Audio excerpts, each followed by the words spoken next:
Hey, there's something on my channel that I should probably explain now. So, if you've been watching me for, the past few months, you've probably been seeing all these typewriter videos pop up. Well, for the past year and a half-ish, maybe more, I really lost count, I've been working on this passion project. Basically, it's a series of audiobooks called Dreamer's Odyssey. The series itself is a sci-fi horror that's very heavily based on the Twilight Zone. Initially, I wanted it to be an anthology series, but since I like overarching storylines, I tried to kind of do both. My plan was things would start out as an anthology, but as the stories progressed, they would begin to intersect with each other more and more until the final episode, in which it was this big crossover. Many of the episodes would even take place in their own alternate timeline. And in order for me to tie all of these storylines together, basically I put myself in the story as a character who is dreaming everything up in his head. Kind of. Before I want to talk more about it, I want to give some credit to the general inspiration behind the series. I've always been a natural born storyteller, but I've never really tried to make anything purely from scratch. I have never really challenged my skills before. But why make it an audiobook, I hear you saying? Well, for one thing, I don't know how to animate. And two, have you ever heard of murder drones? So, fun fact about murder drones, it's god awful and I despise it. But we're not gonna get into that now. Basically, before Murder Drones was Murder Drones, that same creator, Liam Vickers, made 2D animations on his personal channel, which were peak content. But before those, there was the creepypasta narrations, which were eh. So after seeing those narrations, I thought, hey, that's kind of a cool idea. I want to try that style, and thus Dreamer's Odyssey was born. And I even threw in a few homages to Liam's work in my series. Initially, when I started writing it, it wasn't even intended to be a full series. It was just a bunch of random standalone stories. But as I kept writing it, I noticed some things kind of matched up with each other, so I started rewriting it and making it into one definitive storyline. The main storyline for Dreamer's Odyssey is basically just about me trying to get away from this evil demonic entity called Lenny T. Puppet, all while having all these flashbacks and memories of people from different alternate timelines. Originally, I wasn't going to make myself the main character because that felt too cliche, but then I remembered that I had actually referenced the channel in one of them, so if I didn't include me, then it wouldn't make any sense. So I thought that since I was stuck with this, I should probably use it to my advantage. Normally, when someone writes themselves into a story, they would have them be like super overpowered or have everyone like them or something. So I thought, how about I subvert expectations? How about instead I make myself the worst person ever? How about I make myself really pathetic and torture me the entire time? Enter Lenny T. Puppet. Lenny is meant to be the main villain, but also kind of the main character of Dreamer's Odyssey. Lenny has gone through quite a few iterations. Out of every character, he's definitely the one that I've worked on the most. I had a lot of trouble trying to figure out exactly what his motivation and personality should be like. Sometimes I thought, oh, maybe he's an anti-hero, maybe he despises me for some reason, maybe, I don't know, maybe I just won't even reveal his origin at all, maybe I'll just keep it a mystery. That was until I settled on the iteration of him that we got. The name Lenny is meant to sound like the term lefty, as in left hand. I'm referring to left hand as in the hand that Murdoch had the glove on from that one A-Team episode, and not left hand the parasite from Design. And that actually reminds me, Lenny does hold a lot of unintentional similarities with Ponder, as they're both an evil, chaotic puppet that can shapeshift and travel to alternate universes. Except while Ponder is more mechanical, Lenny's shapeshifting was more based off of The Thing from John Carpenter's The Thing. So I wanted to give him this kind of like Elmo type voice, but with a kind of like southern accent kind of mixed in. And depending on how like mutated or angry he is, his voice will become more and more distorted and like raspy. Usually I try to kind of balance the accent with the rasp, and it doesn't always sound great, but I try to like put as much just emotion and raw pain into the to emphasizing just the sadism in his voice. His voice was also partially inspired by a Knowledge Hub skit in which Tyler is tormented by an evil talking shark that basically tells him that he doesn't actually exist and he's just a fictional character in a sponsored ad for Surfshark. So, yeah. The T in Lenny T Puppet is actually never revealed, so I'll give you three possible answers for what it could be, and I'll let you pick which one you think is best. It could mean Thomas, which is supposedly his human half's real name, and also Thomas was going to be the name of the protagonist before I decided to make me the main character. The T could also possibly stand for Thuravis, which is supposedly the true name of his demon half, or it could simply just be the Lenny the Puppet. That's what the T stands for. Whoa, whoa, slow down. Human half, demon half? What's that all about?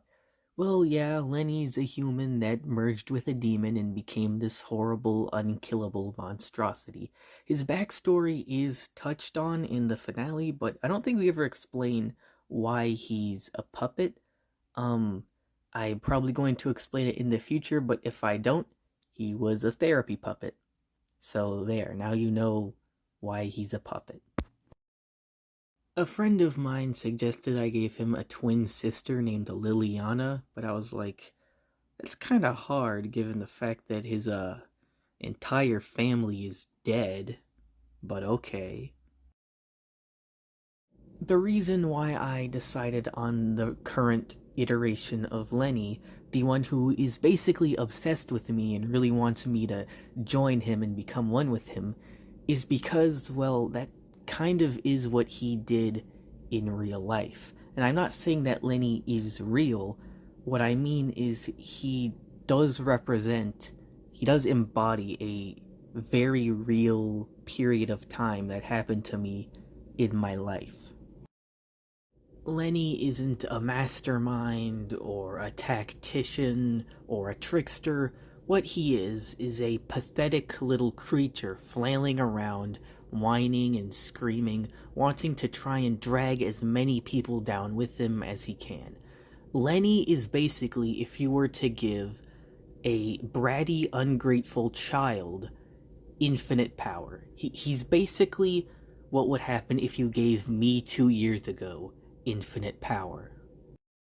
What Dreamer's Odyssey as a whole is about is it's meant to be about perspective. It's meant to be about creativity versus nihilism. That's why there's all the different episodes, each in its own timeline, focused on its own character from their own point of view. It's all about perspective. There is no one right way to live life. Everyone has their way of life.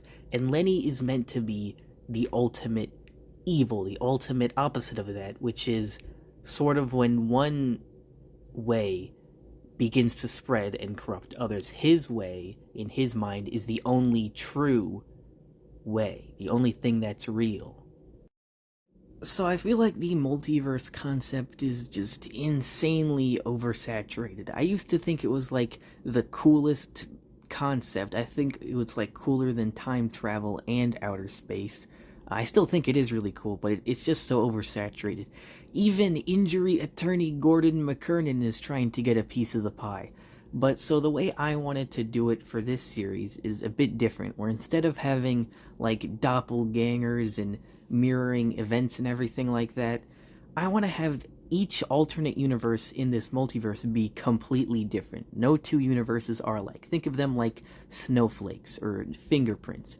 Normally, the whole point of alternate universes is to show how things could have been, show what decisions could have changed in outcome, but here it's kind of meant to show how different things are beyond that, how each universe is so radically different. The only thing that's ever really in more than one universe are certain species that evolve. I guess the in-universe explanation for that is that since each universe has its own geography, its own evolutionary patterns, since each universe's history is so different, the likelihood that the same person would be born in more than one universe is incredibly slim. It's very limiting, but that's why I want to do it. I want to have these kind of restraints. So I think enough pre-context now. I think I should really get into the meat of things. I'll go by episode, breaking each one down, talking about symbolism and references, where I got certain ideas for things, how everything connects together. And once I'm done with all that, then I'll do the spin-offs also, because I made some spin-offs. And alright, I guess without further ado, let's do this thing. Chapter 1, Down the Rabbit Hole. I had Lenny cameo in some of my review videos leading up to the release of this pilot. And I released the premiere episode on April Fools, sort of as a way to throw people off. I do really like the way those cameos teased Lenny's character and hinted at what the storyline would be, and originally this episode was going to be called No Sleep Till Nirvana, which was a quote that he said originally, but eventually I decided to change it to Down the Rabbit Hole, just because I feel like that one sounds better. It's also very reminiscent of Alice in Wonderland, since both of them fell asleep and then entered this bizarre, weird dream world. At the start of the episode, we're introduced to our main character. We're just gonna call him Bradwurst. So Bradwurst's family leaves to go do, I don't know, something, and now he's home alone for 2 weeks. At first, he's excited to be home alone, but then he realizes, oh wait, I have no friends. I'm lonely. It is then we find out about Ashley, a friend that he's had some mysterious falling out with. The details of this falling out are left pretty vague, but that's kind of the point. The fine details don't matter, what matters is the sentiment. Then Bradworth notices a suspicious-looking sock on the ground, then he tries to fall asleep. Then he wakes up in this alternate dimension called Limbo. The dimension of Limbo is very heavily based on Blue Oyster Cult album covers, with all these surreal shapes and black and white color scheme. It's also very similar to the surreal work of MC Escher, which I'm sure you've seen before. While in Limbo, Bradwurst encounters the Black Typewriter, which is a typewriter that basically types out the entire universe as it's happening. After that, he encounters an unknown character that is later revealed to be Lenny. And after that, the two of them fall down a hole and seemingly die. The thing with the first episode is that it pretty much spoils the entire series. The timeline of events basically goes the second episode, all the way to the first half of the last episode, then the first episode, then the second half of the last one. It's a little confusing, I know. Now, I know the whole dreaming of alternate universes thing does sound kinda like dreamwalking from Doctor Strange, but if you check the release date on the premiere episode, you can see that my thing came first. So in other words, eat it, Benedict Cumberbatch! I did it first! Chapter 2, Satisfaction. Satisfaction is one of the more realistic entries in the series, as there aren't any magic or aliens or robots or anything like that. It's a short, straightforward story about a guy trying to keep his sanity in check while resisting the urge to eat somebody on a subway train. This episode was actually based on a real dream I had in which I killed and ate a guy. Yeah. If I remember correctly, I think I had this dream because I was watching too much Santa Clarita Diet. Hey, remember Santa Clarita Diet? Uh, no? Uh, okay. Chapter 3, Freehold. A guy has a cat slave in his basement. That's it. That's the whole story. I was actually eating popcorn while recording this one, so it's a miracle it sounds as good as it does. So the college that the guy is trying to get into is called Marlboro University, in reference to the Marlboro cigarette brand. I don't condone the use of cigarettes, I just thought it'd be funny if if the school was named after Marlboro. Originally, I was scared to put this one out there because I thought the ending was almost too dark, but then a few months later, I looked back and I was like, you know what? It's not dark enough. So I put some very, very unsettling implications at the end. Ones that I think I'm gonna leave unexplained. Chapter 4, A Scary World Indeed.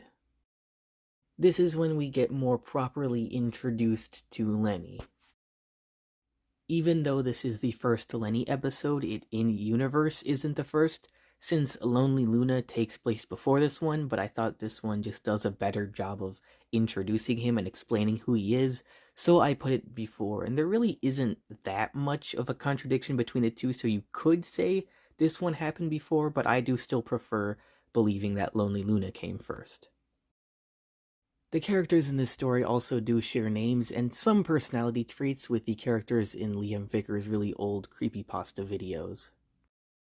This one was heavily inspired by the work of Trevor Henderson, all the different forms that Lenny takes, all his like long, gangly, grotesque creatures, like that one caterpillar he becomes at one point.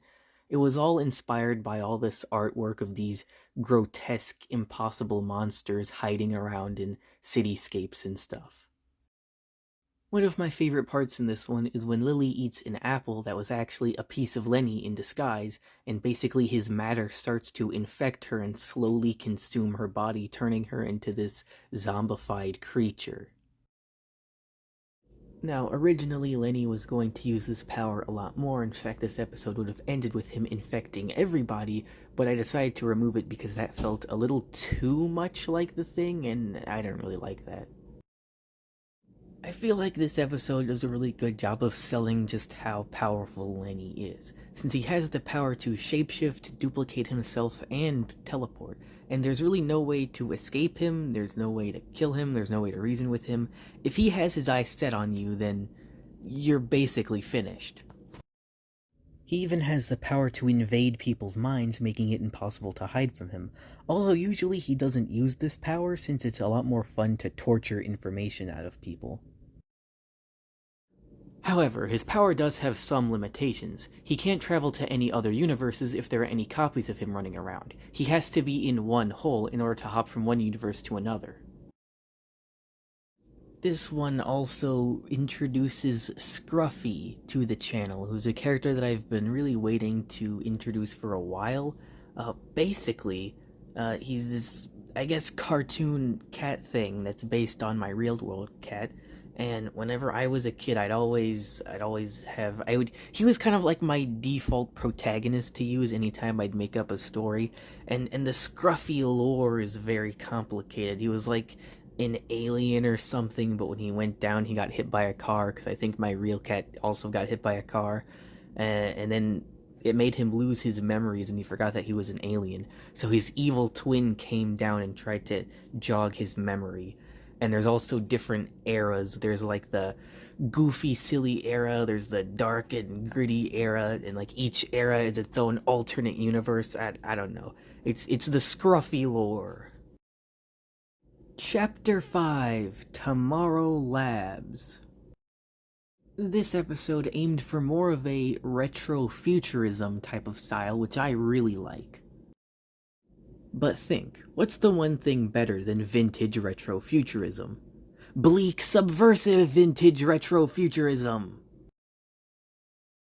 I wanted this one to be about a scientist that had no idea he was a pawn in some big alien scandal. He was convinced that everyone was out to get him, and they kind of were.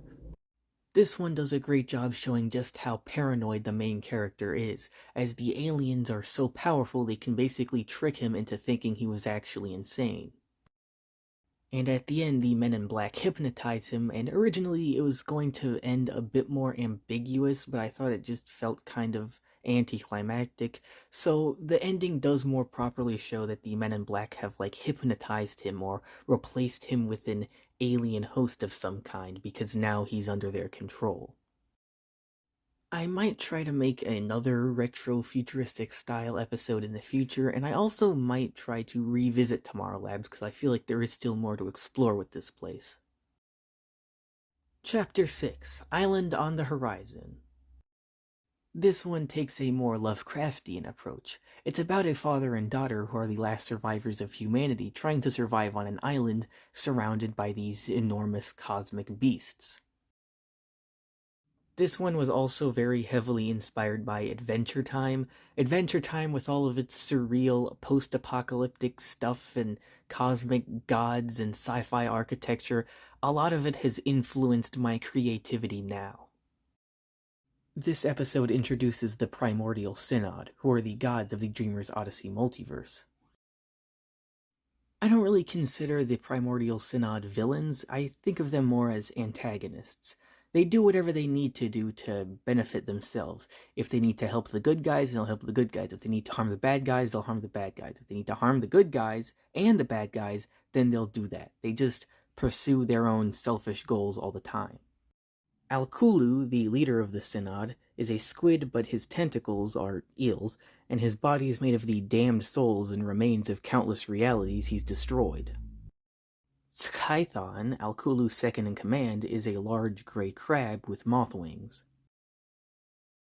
Yagan, the next member, for some reason the file won't save onto my phone, so I can't actually show you what he looks like, but that's fine because I feel like his design looks kind of lame anyway. He's basically a crocodile-bear hybrid. Wait, was he crocodile or alligator? I think it was crocodile, yeah. Oxthul is a centipede with an anglerfish head. I really like the teeth on this one. And finally, the conjoined siblings Koltu and Kolta, the scorpion with a snake head in place of its stinger. I want there to be 5 members total, that way they could evenly vote on whether or not they should, destroy entire universes or not. But wait, aren't Koltu and Kolta 2 people technically? Doesn't that break the rules? Well, nobody listens to Kolta, because she's insane. She's secretly planning on overthrowing everyone else and taking over the entire multiverse.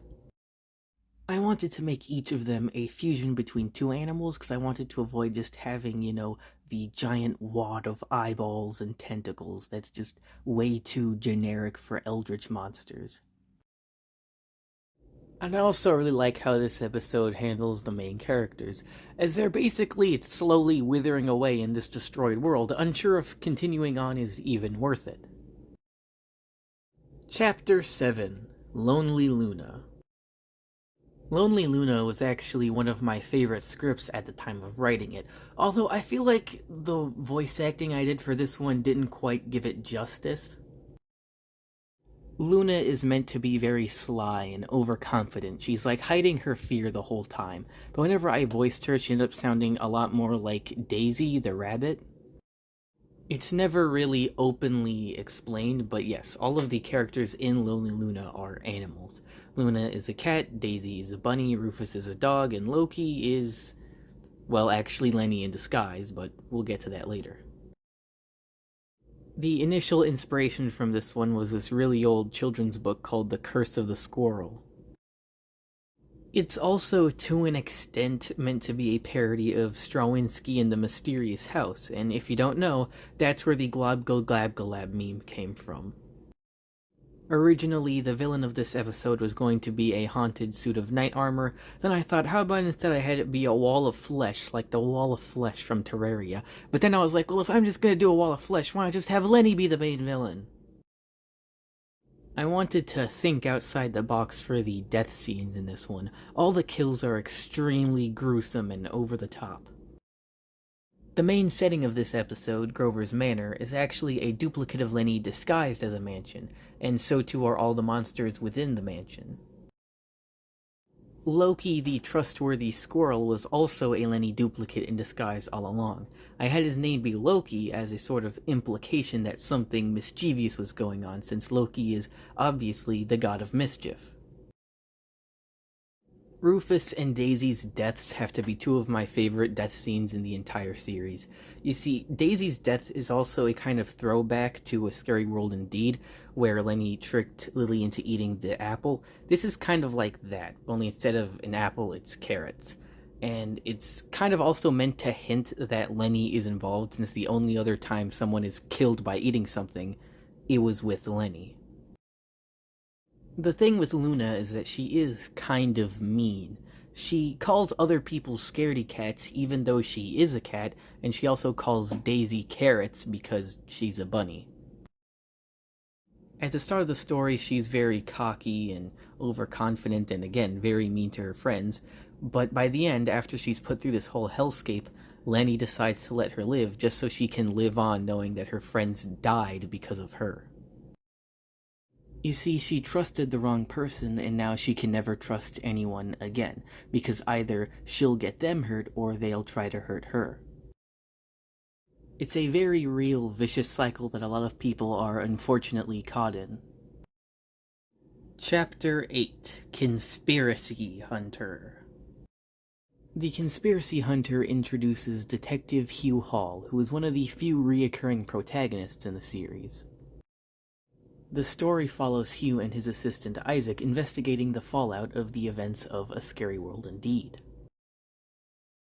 The episode begins with a Scooby-Doo homage in which Hugh unmasks a fake Bigfoot. I wanted to include this scene just to acknowledge that not every myth and urban legend turns out to be real. There are some things out there that are just hoaxes. Well, in this universe at least. I'm not talking about like the real world, obviously.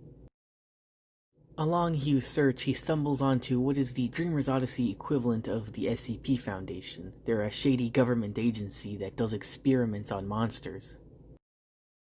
And in the end, there's the twist that the person he was pursuing was actually a real monster hunter, someone who knew way more about the unknown than he ever did.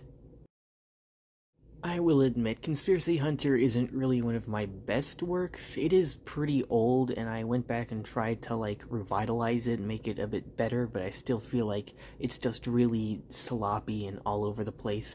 But it is still very important to the lore, although a lot of its ideas could have been executed much, much better. Chapter 9: Blind Phantom. Blind Phantom, Conspiracy Hunter, and Lonely Luna were all actually released on the same day, that day being October 31st. I originally wanted that to be the date I released the final episode, but due to some behind-the-scenes issues that I'll get into later, I got very heavily delayed, so I was only able to release those 3 episodes on that day. But I guess I'm still kind of proud of it because those 3 are very lore-heavy episodes anyway, so why not? Blind Phantom introduces the Blind Phantom, who is yet another pivotal character in this universe. The Blind Phantom was partially inspired by the Phantom Stranger. They're both this nameless, mysterious entity that wanders the universe helping people. Even though the Phantom is the title character, the episode mainly follows from the perspective of Audrey Simmons. Her father had died several years prior, and since then she's had trouble making friends. And so the giant tentacle demon that attacks her is meant to be the embodiment of this trauma. I also thought it would be interesting if whenever someone comes in contact with a demon, they slip into this kind of limbo reality between universes. But not the same limbo as the one between the 2 different dimensions. That's a different limbo. Unless smaller timelines would have their own limbos also?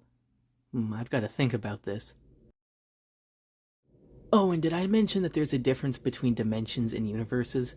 Okay, good, because you're not supposed to know that yet. Just pretend I didn't say anything. Blind Phantom is one of the more straightforward entries in the series, but it is still very important, as it does add to the overall theme, since in the end the conflict is resolved after characters help each other and trust each other. Chapter 10, A Touch of Life, A Kiss from Death. With this one, I wanted to really think outside the box. It's a first-person perspective from the perspective of a person stuck in a world they don't understand. This episode introduces the Essie or Essence formula, a substance that in its purest form can bring anything to life. And yes, I do mean anything. This episode introduces Emily, an artificial life form that's trying to make her way around Paris. During her adventure, she meets a cat named Hugo, so they begin traveling together. After several years of adventuring, Hugo begins to grow old and tired, whereas Emily stayed pretty much the exact same age as before. This eventually drives them apart and they're separated. Emily is this very naive individual that refuses to grow up, and because of this, her first friend ended up leaving her. Or I guess technically the other way around. And in the end, it's revealed this was one big scheme orchestrated by Lenny. Apparently, he needed Emily's blood for a ritual. However, Lenny does show some remorse before seemingly killing Emily. Emphasis on the seemingly. Chapter 11, Whole New World. Whole New World is when the alternate universe stuff starts to become a bit more prominent in the actual story. The episode begins with the Blind Phantom and his assistant Jimmy Spikes investigating a bizarre anomaly. The Blind Phantom enters the anomaly and arrives in a desert world populated by artificial life forms. Artificial life forms that have all been enslaved by Cyclops. Argus, the Cyclops leader, has 4 arms because he is Cyclops royalty. This world is also meant to be somewhat reminiscent of the movie 9 from 2009, since it's post-apocalyptic and there's all the doll people everywhere. There, the Phantom meets Sam, an artificial life form who's being haunted by a shadow named Ratuk. Ratuk is what is called an emotional demon, meaning he drains power from people's emotions. We find out that Sam has a long-lost love named Lilith that he was separated from. Using the help of a ghost wolf named Elysia, the Blind Phantom is able to find where Lilith is being held. Everything culminates in this huge final battle where all the artificial life forms revolt against the Cyclops. In the end, Lilith kills Argus, and the Blind Phantom traps Ratuk in a watch and takes him back to his reality. Chapter 12, Arid. When I first wrote Arid, I didn't really like it. I felt like the kind of theme of the story was lost in translation or whatever, and I even considered full-on deleting it and just replacing it with a different one. But after revisiting it several months later, because I kind of forgot what my original intention was, whenever I revisited it, I just kind of looked at it as its own thing. I ended up liking it a lot more, and it ended up becoming one of my favorite stories. Arid is a sci-fi story where it seems like it's a utopia, but there's actually all kinds of crazy, awful stuff going on, behind the scenes that the people of the world don't know about. Basically, I just saw Logan's Run and thought, yeah, I can do better. On the alien planet Velastara, a human colony lives in this futuristic dome thing, and every 16 years they select a group of teenagers to be teleported to the Promised Land. But of course there is no Promised Land, and everyone is just teleported to this alien nest where they are eaten by the Siak bugs. If anyone tries to escape the nest, then they'll be frozen inside of a stasis cube, which is actually something I came up with in a dream also. This one is about a lot of things that I do legitimately find really scary. It's a world where people are bred just to be killed, and if you ever step out of line, then they'll do surgery on your brain. Chapter 13, Unearthed. Unearthed takes place right after Conspiracy Hunter, and is when a lot of the characters start to cross over with each other. It follows Hugh as he slowly discovers the secret society underneath the earth known as Wild Rain City. Wild Rain City is basically just where all the monsters and creatures of the world hide, and it's protected by the Blind Phantom. It's also here we find out about Hugh's backstory. The whole reason he became so interested in investigating the paranormal and debunking myths and stuff is because his parents were killed in a freak accident caused by a cryptid. The creature in question is meant to look kind of like a cross between SCP-682 and one of the demon monkeys from Temple Run. In the end, once Hugh finds out about Wild Rain, he's given the choice to either fulfill his dream and expose its existence to the world, or keep it a secret and protect the lives of all those creatures down there.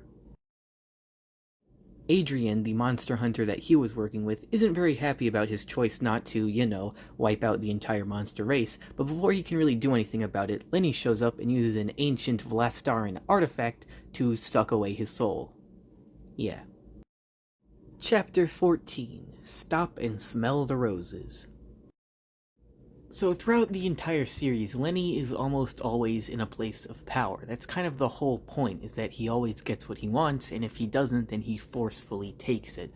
So I thought it would be interesting if there was a story where he was put in a place of weakness. What if he didn't have all the power?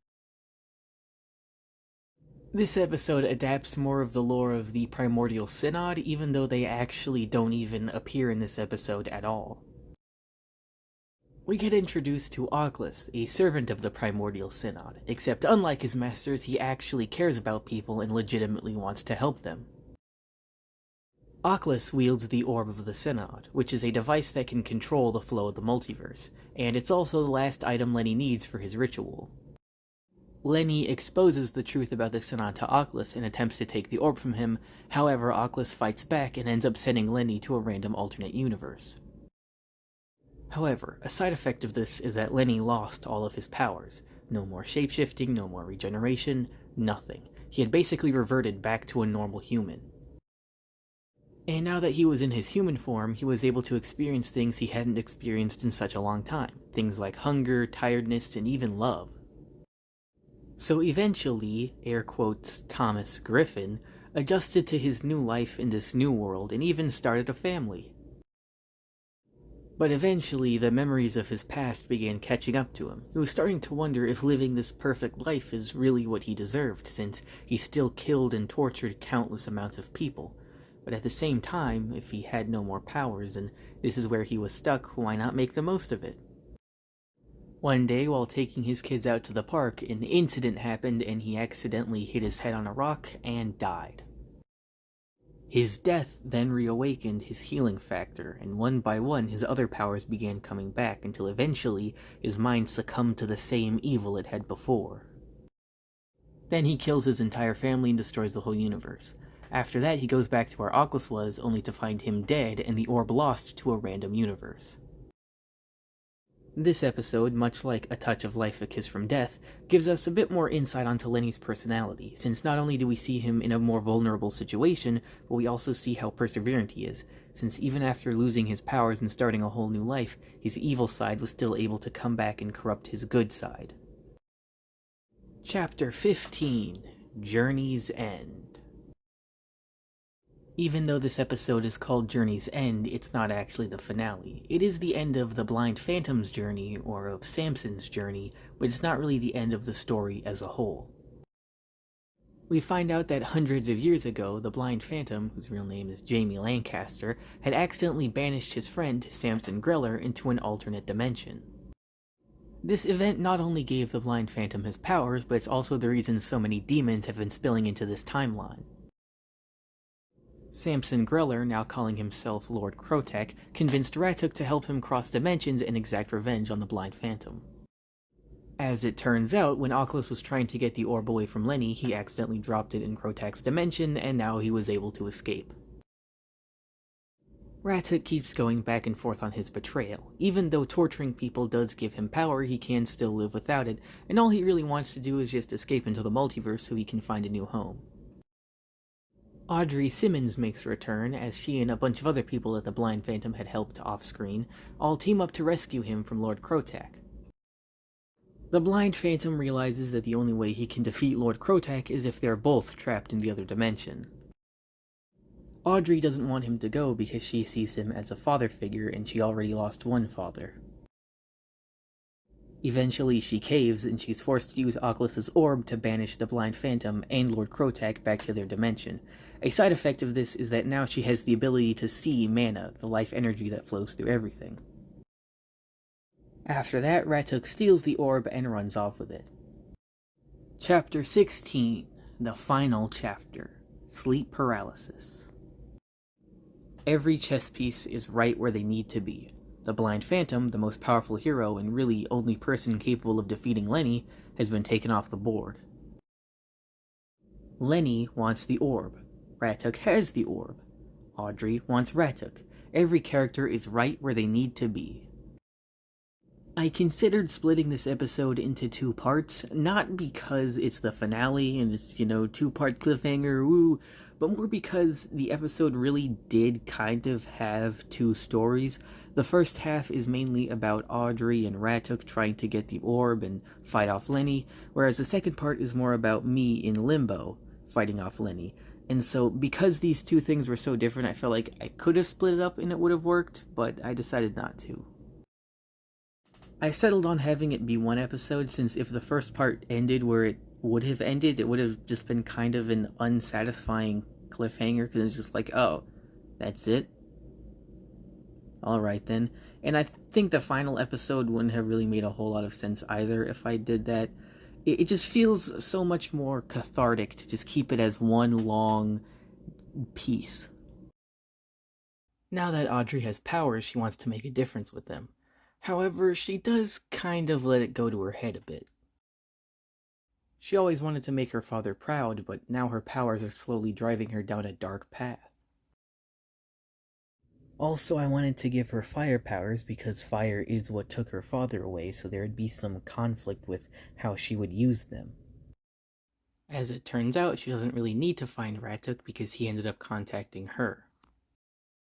Ratuk explains to her that he doesn't know how to use the orb, and so they make a deal. If Audrey can use the orb to send Ratuk to some random alternate universe, then she can have it and use it to go save the Blind Phantom. Audrey agrees to help Ratuk, but she still doesn't completely trust him. The 2 travel to Wild Rain City, and once there they meet with Jimmy Spikes, who gives them a potion that should help Audrey control her powers. Unfortunately, before they're able to use the potion, they're attacked by Lenny, and he steals the orb. Now that Lenny has collected all the relics he's been building up throughout the series, he was able to combine them and create a portal to Limbo. The Primordial Synod briefly show up and try to stop Lenny, but they fail, and then all the main characters get sucked into the wormhole and sent to Limbo. After that, Bradwurst wakes up in his house and he seems to think that everything was all just an actual dream, but then he realizes that his house is now floating around the Limbo Void. This scene is a direct homage to Zuthora. Then after that, I find Audrey sitting on my bed. I wanted this scene to be like a self-aware moment where she's like, "Hey, is this your room?" And I'm like, "Yeah, do you like it?" And she's like, "No, it's awful." Ratuk shows up and reminds Audrey that she was supposed to be going after Lenny. Here I wanted to give Bradwurst a realistic reaction. Upon hearing about Lenny in real life, he basically starts to freak out and get all scared. He considers going to help them fight Lenny, but he ultimately decides to just wait in the corner until he starves to death. Although he ends up not having a choice since Lenny shows up and attacks them anyway, and after a quick battle, the group is separated.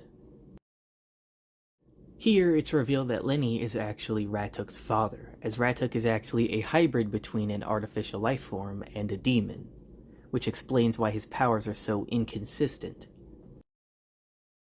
I hinted at this throughout the series by saying that Lenny was translucent in a way, and that light passed through him, and thus he did not cast a shadow, hinting that, he was related to Ratuk.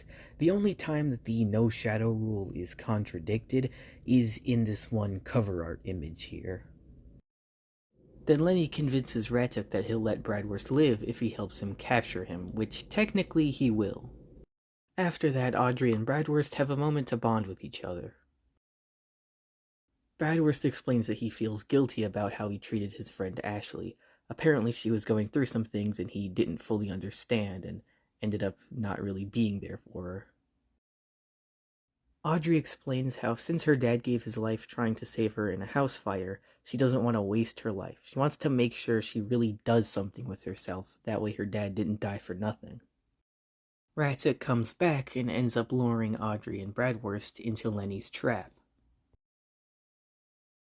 Then Ratchet basically explains the entire lore. Basically, there are these two dimensions. One is kind of meant to be the real world, and the other is meant to be the world of imagination. Bradwurst was from a timeline in the real world dimension, whereas Ratchet and everyone else, and pretty much every episode in the entire series, happened in the imagination dimension. When people in the real world dimension have the power to see things that unfold in the imagination dimension, they are dubbed a dreamer. But if they accept their powers and unlock their true potential, then they'll become a lucid dreamer and gain the ability to control things that happen in the imagination dimension.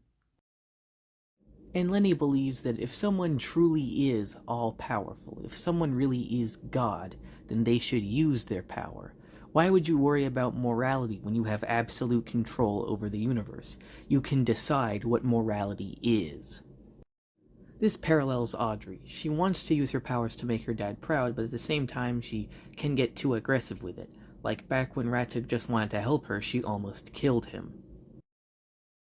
And at the same time, Bradwurst doesn't want to use his powers because he believes he doesn't deserve something like that.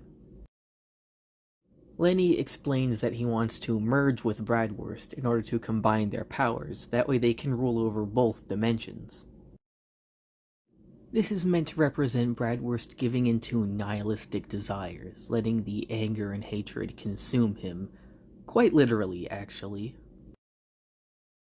After that, Lenny seemingly kills Audrey and Ratchet and convinces Bradley to merge with him. But of course, the whole thing was a trick, and Lenny tries to absorb Bradwurst into his body.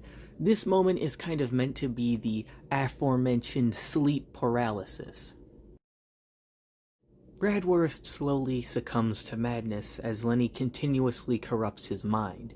He basically begins seeing memories of his past, only instead they all end with him going crazy and killing everybody. But ultimately, it's one very brief memory of Ashley that ends up snapping Bradley out of his trance, and thus he is able to unlock his real lucid dreaming powers and defeat Lenny. It's also revealed that Audrey's death was really an illusion. Ratchet, on the other hand, wasn't as fortunate. Bradwurst offers to heal him, but Ratchet declines, as his death is something that he wants to happen and he doesn't want Bradwurst to abuse his powers.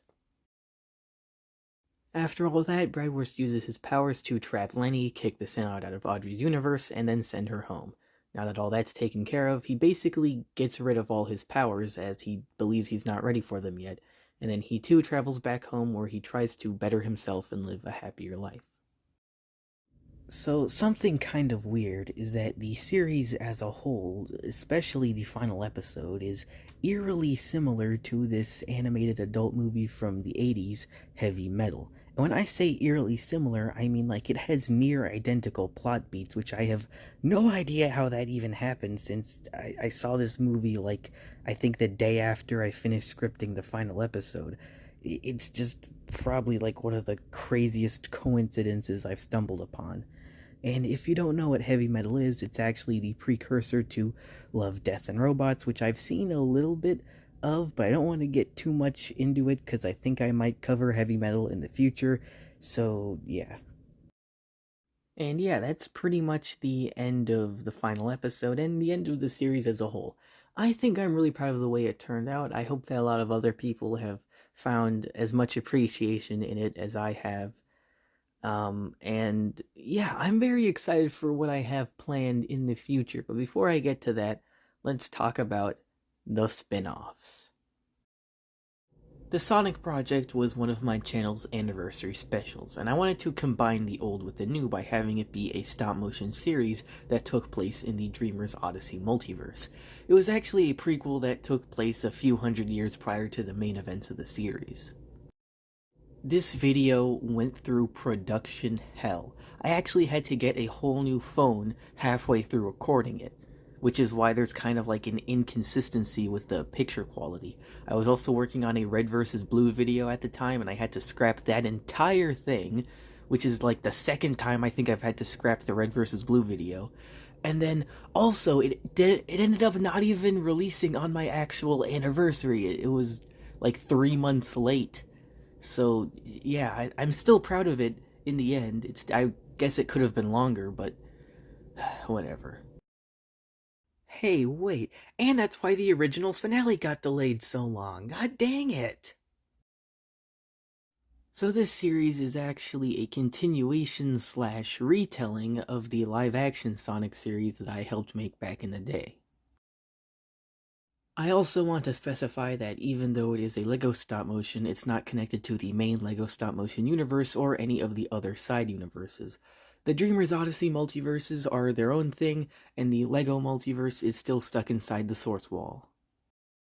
The Sonic live action series was meant to be about Sonic getting indoctrinated into a cult, and originally I had made this entire huge storyline centered around that, and there were all kinds of other series that it would cross over with and everything, but it was all meant to be in live action, and I have nowhere near the right amount of budget to even begin to do the things that I wanted to do, so it ended up not getting made. So I wanted to conclude the live-action Sonic series while also adding more development to Dreamer's Odyssey. And even though it is meant to be like the same canon, there are still quite a few inconsistencies. I like how this one also develops the lore of the Primordial Synod, since they have never really felt fleshed out until now. Although there is also a bit of an inconsistency with their motives, since in the series, it seems more like they could have stopped Lenny, they just didn't feel like it, whereas in this, it's more like they tried, but like can't, because he's indestructible. And like, I don't know, it's not really that big of an issue, but I'll try to clear things up in later seasons if I can. At one point, we see Lenny briefly separate from his human half, except his human half and his human form both look different, which implies that maybe they're not the same thing. Maybe Thomas isn't his real name. Here we're shown that Sonic was given the orb before Oclus was, since the Synod burns through their heralds. The orb also brought Sonic back to life as this fleshy bone monster called the Executable. The Executable not only appeared in the live-action Sonic series, but his name is meant to be a very loose reference to Sonic EXE. I wanted to have Sonic turn into somebody else, that way I could have him in Dreamer's Odyssey and say, well, technically he's not Sonic, he's da-da-da. So technically, there's no copyright law being violated.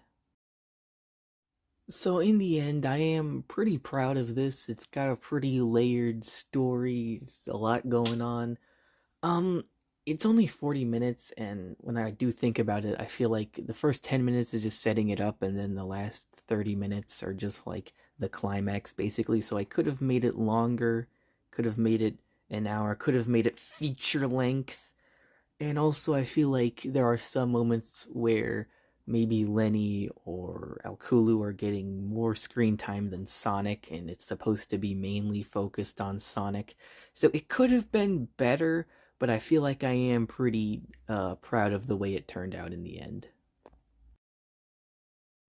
And aside from Alpha, most of the House of the Synod members don't really do anything at all, except for Louis C.K., who shouts out the F word before getting his insides crushed.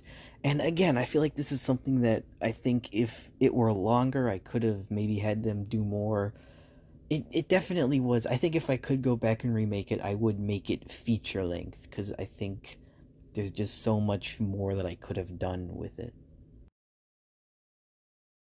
One of the things that made this one pretty fun to write was how pretty much none of the characters in it are good guys. Everyone is like an evil asshole. The whole movie is just villains fighting other villains. Like, really, even Sonic, the guy you're supposed to root for, is like this maniac who kills people like crazy. So I thought that was kind of fun. So at the end of the movie, there's this whole montage of like the world ending while K Sarah Sarah plays, which is probably like, if not then one of the most just cinematic things I've ever created. Not on the channel, but just in my life thus far. It's just, I'm really proud of that scene. I liked using that song because I thought about using something like Mr. Sandman, but that felt too cliche since Que Sera Sera, not only is it a song that I've listened to my whole life, but it also does, I think, apply to the moment a lot since it's a song about growing up and moving on, and it's played over the world ending. Except apparently the YouTube algorithm puppeting Doris Day's decaying corpse did not like me doing this, and now the entire movie is banned in several countries. So, what do you know? I made an illegal movie. It was pretty fun making a prequel. I got to fill in a lot of blanks and have all kinds of Easter eggs and references. Like, I think the name Jamie Lancaster is mentioned once, but it's like impossible to hear. But even without all the Easter eggs and references, I think it is still just a pretty good story on its own. It definitely does stand on its own. And I was planning on making a comic sequel to it, but it was too hard. And, unlike this one, it didn't really feel like it could stand on its own. One more thing before I move on to the comic. At one point in the movie, we see Lenny enter a world that is said to have, or is said to be populated by Cyclops, or Cyclopses, whatever the plural is, and then later he destroys, like, either all of or most of that reality. Well, in Whole New World, the setting was a mostly destroyed, desolate world populated by, like, a handful of Cyclops and a bunch of, artificial life forms. So, possible connection? You decide. The comic would have been about the life of the executable serving under the Primordial Synod. It also would have shown us the origin of the artificial life forms. Technically, none of that is canon anymore, but I can always revisit it in the future. And now moving on to the Christmas special. The whole plot of the Christmas special is basically Lenny just gets trapped in the back rooms. I remember before the backrooms became all memeified, before that guy made all those animations about it, back when it was just a forum, I thought it was a dumb concept, and I still think it's a dumb concept. However, the backrooms are the perfect match against Lenny. Lenny is someone who always wants to be in control. He tortures and kills people for his own pleasure, so imagine if he was stuck in a place he had no control over, stuck in a place where there wasn't anyone for him to torture or kill. This is another one of those ones where we peel back the layers of ferociousness and find out just how insecure and sad Lenny really is deep down. And the longer Lenny stays trapped in this place, the more frustrated he becomes, and he begins to lose control of his powers until eventually his own flesh and blood begins to rebel against him. And if you really think about it, this is kind of like Lenny's atonement. The backrooms are an endless place, and he is immortal. There's no escaping, so he'll just be stuck suffering for all eternity. At one point, he even begins to consider that maybe this is what he deserves and he should just lay down and let everything happen. But thankfully, he does end up overcoming all of this and escaping. Or actually, unthankfully, now that I think about it. Originally, I was going to have it be revealed that it wasn't the backrooms that made Lenny go insane and lose control of his powers, but it was rather Lenny lost control of his powers, and then that created the backrooms. But I wanted to be more respectful to the lore, so I took that part out. And then also it does end with him escaping, yes, but Lenny does already have multiversal travel powers, so I feel like that also doesn't really contradict the lore either. And finally, there's Penis Big Wants to Know Your Location. So Penis Big Wants to Know Your Location was like an inside joke between me and this one friend, and he like asked me to do an episode about it, so I was like, okay, fine, I'll do it as an April Fool's joke. He suggested I change it to Long Schlong Wants to Know Your Location, as that would be less inappropriate, I guess, and I was like, okay, yeah, but then in the last second I was like, nah, I should just do Penis Big anyway, so I surprised him with that one. I surprised him with Penis Big. It basically tells the story of Thin Ben as he embarks on this several decade-long journey to escape from his arch enemy, Penis Big, who wants to find him and kill him or something. I don't even know what I'm talking about anymore. And I actually do like the twist at the end. I feel like the twist at the end is a legitimately satisfying conclusion to the whole story. A story about penis big. At the end, it's revealed that the whole thing was being watched by Scruffy along with Deadpool and Ambush Bug from the LEGO stop motion series. This is one of the few times that they actually canonically connected with each other. The only other time thus far was when Lenny cameoed in the background of yet another fourth wall breaking segment. And that does it for the spin offs, and I guess the series as a whole for now. But now let's talk what are my plans for the future. So, yes, I do plan to continue the series. Maybe not now. I want to release them season by season. I'm not just gonna release each episode once I finish making it because I want to make sure this writing is airtight. That's why the first season took so long to release. There's definitely a lot of things I want to explore and a lot of new things that I can make. So now that Audrey has powers and is the protector of Wild Rain City, I can focus on that some more. I can maybe flesh out the Primordial Synod some more. Lenny still has a lot of backstory that I need to unpack. I'm going to go more into the hierarchy of demons because there's different sub-levels of demons and everything. The artificial life forms. There is so much just stuff that I have planned for the future, and I'm really excited to do it. Something else is how in this season there's only really one main timeline, since Audrey, the Blind Phantom, Hugh, Luna, they all lived in the same timeline. Actually, oh yeah, Emily also. And that was like Lenny did go there a lot.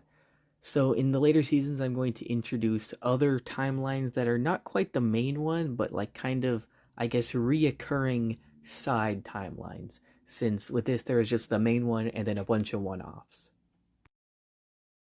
So yeah, I'm really excited to jump into season 2. A lot of big things I have in store.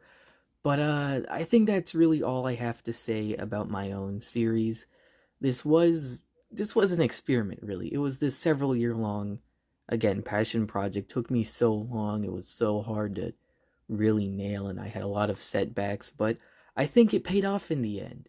You know, I wanted to do something and I did it. It wasn't exactly the most popular thing on my channel, but I did it anyway. So, yeah.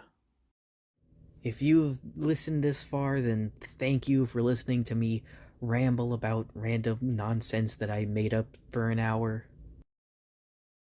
I've got lots of big plans coming up. I think I might be most excited for season 3. That's when things get really intense. So can't wait to get going on that. And technically, I've already started scripting season 2. Um, yeah, but anyways, until then, until I finish it, this has been Bradworst, and this video is way too long.